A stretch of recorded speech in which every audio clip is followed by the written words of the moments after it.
चालाक लोमड़ी और समझदार बादशाह का किस्सा। बहुत समय पहले की बात है। एक दूर देश में अबू बकर नाम का एक बहुत ही समझदार और नेक बादशाह राज करता था। उनके दरबार में एक से बढ़कर एक अक्लमंद और बुद्धिमान लोग थे, लेकिन बादशाह खुद अपनी समझदारी के लिए मशहूर थे। उसी राज्य के जंगल में एक बेहद चालाक लोमड़ी रहती थी। वो इतनी धूर्त थी कि बड़े बड़े शिकारी भी उसे पकड़ नहीं पाते थे। एक दिन लोमड़ी को एक बहुत ही स्वादिष्ट चीज खाने की इच्छा हुई। उसने सोचा, आज मैं कुछ ऐसा खाऊंगी जो किसी और ने नहीं खाया होगा। वो इधर उधर भटक रही थी कि उसे एक चरवाहे की भेड़ों का झुंड दिखा। भेड़ें बड़ी मोटी और ताज़ी थीं, लेकिन चरवाहा भी बहुत होशियार था और उसके पास एक बड़ा वफादार कुत्ता भी था। लोमड़ी ने एक चाल सोची। वो चरवाहे के पास गई और बोली, ऐ नेक चरवाहे, मैं तुम्हें एक ऐसी बात बताऊंगी जिससे तुम्हें बहुत फायदा होगा, लेकिन ये एक राज की बात है। चरवाहा हैरान हुआ लोमड़ी से ऐसी बात सुनकर। उसने कहा, क्या बात है? लोमड़ी ने फुसफुसाते हुए कहा, मैंने आज रात जंगल में एक बहुत बड़ा खजाना देखा है। वो एक पुराने पेड़ के नीचे दबा है। अगर तुम मुझे अपनी सबसे मोटी भेड़ दे दो तो मैं तुम्हें उस जगह का रास्ता बता दूंगी। चरवाहा लालच में आ गया। उसने सोचा, एक भेड़ के बदले खजाना, ये तो फायदे का सौदा है।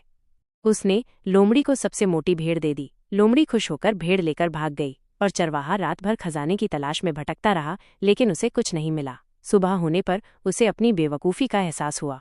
चरवाहे ने ये किस्सा गांव वालों को सुनाया। खबर फैलते फैलते बादशाह अबू बकर तक पहुंची। बादशाह ने लोमड़ी की चालाकी सुनी और मुस्कुरा दिए। उन्होंने अपने वजीर से कहा, हमें इस लोमड़ी की चालाकी से कुछ सीखना होगा, लेकिन इसे सबक भी सिखाना होगा।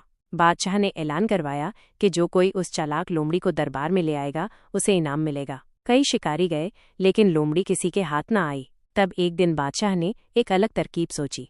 उन्होंने जंगल के पास एक बड़ा सा पिंजरा रखवाया और उसमें एक स्वादिष्ट भुनी हुई मुर्गी रखवाई। पिंजरे के दरवाजे पर एक रस्सी बांध दी और उस रस्सी को अपने महल तक ले आए। महल में उन्होंने एक बहुत ही चालाक सैनिक को उस रस्सी को पकड़ने का काम सौंपा।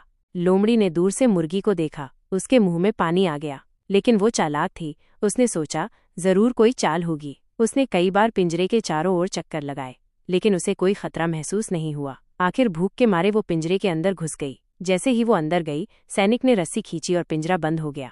लोमड़ी फंस गई। उसे दरबार में लाया गया। बादशाह मुस्कुराते हुए बोले, ए चालाक लोमड़ी, आखिर तुम मेरी चाल में फंस ही गई। तुमने चरवाहे को धोखा दिया, लेकिन अक्लमंद बादशाह को धोखा नहीं दे सकी। लोमड़ी ने अपनी गलती मान ली और माफी मांगी। बादशाह नेक दिल थे। उन्होंने लोमड़ी को एक सबक सिखाया और कहा, तुम्हारी चालाकी का इस्तेमाल तुम दूसरों को नुकसान पहुंचाने के बजाय अच्छे कामों में कर सकती हो। आज से तुम इस जंगल की रखवाली करोगी और मुझे हर महीने जंगल की सारी खबरें दोगी। लोमड़ी को ये मौका मिला और उसने अपनी चालाकी का इस्तेमाल जंगल को जंगली जानवरों और शिकारियों से बचाने में किया। वो इतनी अच्छी रखवाली करने लगी कि जंगल में हर तरफ अमन चैन हो गया। इस तरह बादशाह अबू बकर ने अपनी समझदारी से न सिर्फ एक चालाक लोमड़ी को सबक सिखाया, बल्कि उसकी चालाकी को एक अच्छे मकसद के लिए इस्तेमाल भी किया। और लोमड़ी ने भी समझा कि सच्ची समझदारी धोखा देने में नहीं, बल्कि ईमानदारी और अच्छे कामों में है।